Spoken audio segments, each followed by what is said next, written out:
Hello दुनिया, कैसे हो। वर्ल्ड कप 2023 में ऑस्ट्रेलिया ने इंडिया को फाइनल में 6 विकेटों से हरा दिया है। एकदम इन्होंने वक्त बदल दिया, जज्बात बदल दिए, जिंदगी बदल दी। कोई नहीं, हम हिंदुस्तानी हैं, हम चाय भी पिलाते हैं और कप भी दे देते हैं।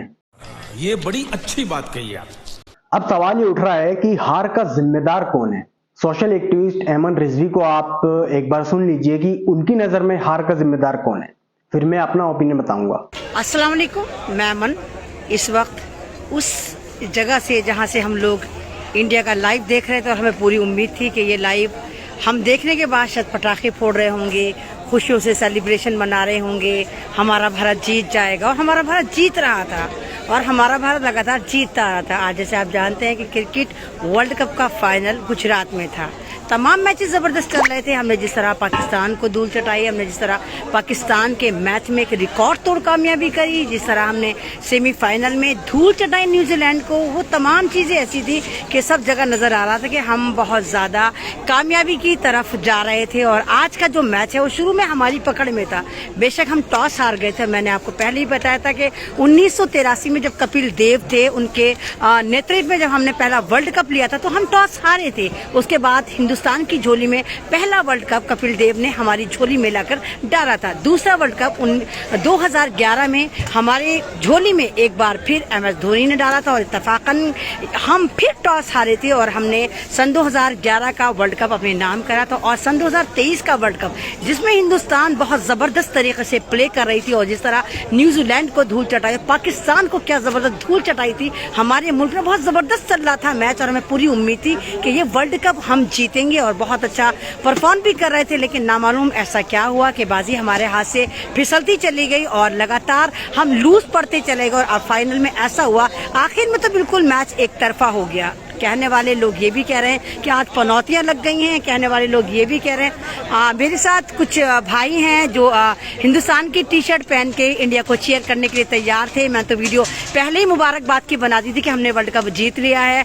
मैं भाई से बात करूंगी, पूछूंगी कि भाई आपको क्या लगा कि ये मैच कहाँ वीक पड़ा। आप तो ये मैच देख रहे थे, माशाल्लाह टी-शर्ट पहन कर आए थे आप इंडिया की टीम को चीयर करने के लिए, तो आपको कैसा लगा, मतलब कैसा लगा कि ये मैच हमारे हाथ से गया। भाई बहुत दुआएं थी, शुभमन गिल और विराट आउट होते ही मतलब 3 खिलाड़ियों के आउट होते ही ये मैच हमारे हाथ से निकल गया।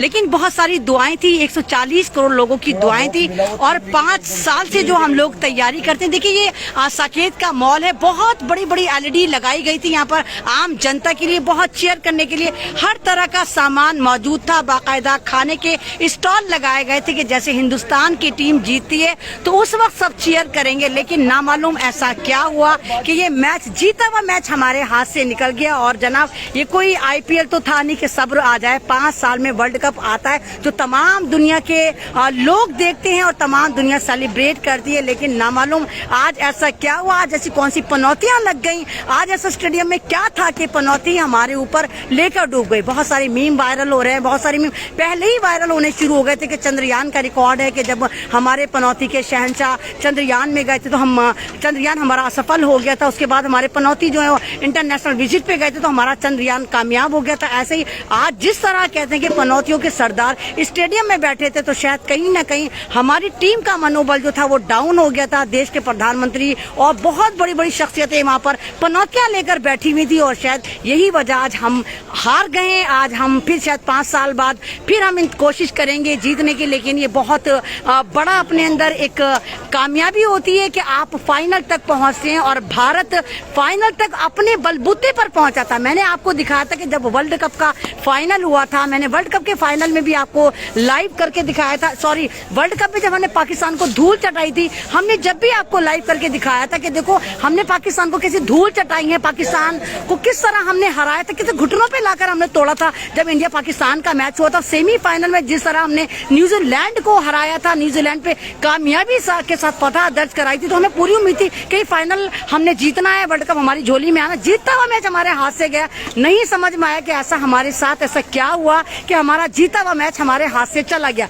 या तो कह सकते हैं कि बहुत ज्यादा वीआईपीज लोगों को स्टेडियम में बिठा दिया गया और शायद उसका अंडर प्रेशर था कि वो खिलाड़ी जो थे वो खुलकर नहीं खेल पाए। उनको लग रहा था कि देश के प्रधानमंत्री, देश के बड़े बड़े इंडस्ट्रियल यहाँ बैठे हैं और एक नाक का सवाल है। जाहिर सी बात है, हो सकता है कि हमारे भारत के खिलाड़ी उस वक्त अंडर प्रेशर आ गए हों कि हमारे देश के प्रधानमंत्री यहाँ बैठे हैं और देश का एक ऐसा स्टेडियम जो मोदी स्टेडियम बना है, वहां पर ये मैच हो रहा था। अंबानी, अदानी, अमित शाह, बहुत बड़ी बड़ी दिग्गज हस्तियां, शाहरुख खान, पूरी फिल्म इंडस्ट्री जब वहां पर बैठी थी, तो आप देखिए कि 11 खिलाड़ियों के ऊपर किस कदर प्रेशर हो सकता है, किस कदर वो प्रेशर में रहे होंगे। और अंडर प्रेशर होने के बाद मुझे लगता है कि ये वाला मैच हमारे हाथ से स्लिप होता चला गया और एक के बाद एक हमारा खिलाड़ी आउट होता चला गया और ये मैच हमारे हाथ से चला गया। लेकिन मैं फिर भी कहूंगी कि इंडियन टीम, तुम्हें सैल्यूट है कि तुम यहाँ तक आई। इंडियन टीम, हमें तुम्हारे ऊपर प्राउड है कि तुमने हमें फाइनल तक पहुंचाया। हमें प्राउड है कि तुमने जी जान से कोशिश करी। विराट कोहली हो, चाहे शमी हो, चाहे बुमराह हो, तमाम मेरे हिंदुस्तान के 11 खिलाड़ी, हिंदुस्तान की 140 करोड़ जनता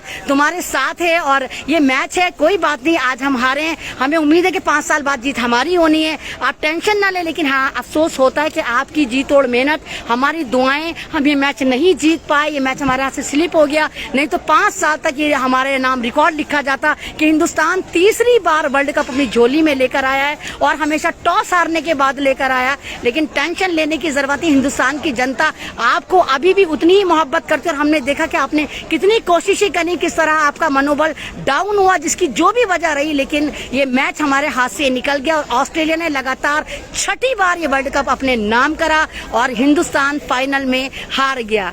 लाइव अच्छा लगता है, इसको शेयर करिए। मैं अमन रिजवी साकेत से आपको दिखा रही थी। साकेत के मॉल में हम लोग ये फाइनल देखने आए थे। बहुत सारे लोग टूटी हुई उम्मीदों के साथ यहाँ पर हैं, अपने अपने लोग इंस्ट्रूमेंट जमा कर रहे हैं। बहुत सारे यहाँ पर म्यूजिकल इंस्ट्रूमेंट लगाए गए थे। जैसे जैसे हिंदुस्तान चौका छक्का मारा था, यहाँ पर अपने आप में यहाँ पर सेलिब्रेशन हो रहा था। किस कदर यहाँ पर देखिए कि पत्तियां उड़ाई गई थी कि भारत किसी भी तरह ये मैच जीतने की कगार पे था और जीता हुआ मैच हमारे हाथ से शायद अंडर प्रेशर होने की वजह से या पनौती लगने की वजह से हमारे हाथ से चला गया है। शुक्रिया, अल्लाह हाफिज। ये सब तो अपनी जगह ठीक है, लेकिन सबसे बड़ी वजह इंडियन टीम का डर था। आपको जब पता था कि सामने कौन सी टीम है तो इतना स्लो खेलना ही नहीं था। इंडिया जब जब दबाव में आई है तब तब इंडिया को हार का सामना करना पड़ा है। रोहित शर्मा अच्छा खेल रहे थे, लेकिन रोहित भाई को शायद 500 के पार स्कोर पहुंचाना था। भाई साहब जब ओवर में ऑलरेडी 10 रन आ चुके हैं तो क्यों शॉट उठाने की कोशिश की। मेरे हिसाब से रोहित शर्मा का खराब शॉट इस मैच को ले डूबा है, क्योंकि रोहित शर्मा का परफॉर्मेंस ऑस्ट्रेलिया के खिलाफ बहुत अच्छा रहा है और अगर रोहित शर्मा थोड़ा सा रुक रुक कर खेलते तो ये वर्ल्ड कप आज भारत के पास होता। आप भी अपना ओपिनियन बताना कि हार का जिम्मेदार कौन रहा। वीडियो में अभी के लिए इतना ही। चैनल पे नए हैं तो सब्सक्राइब जरूर करना और फेसबुक पे आप देख रहे हैं तो हमारे इस पेज हेलो दुनिया को फॉलो करना। जय हिंद।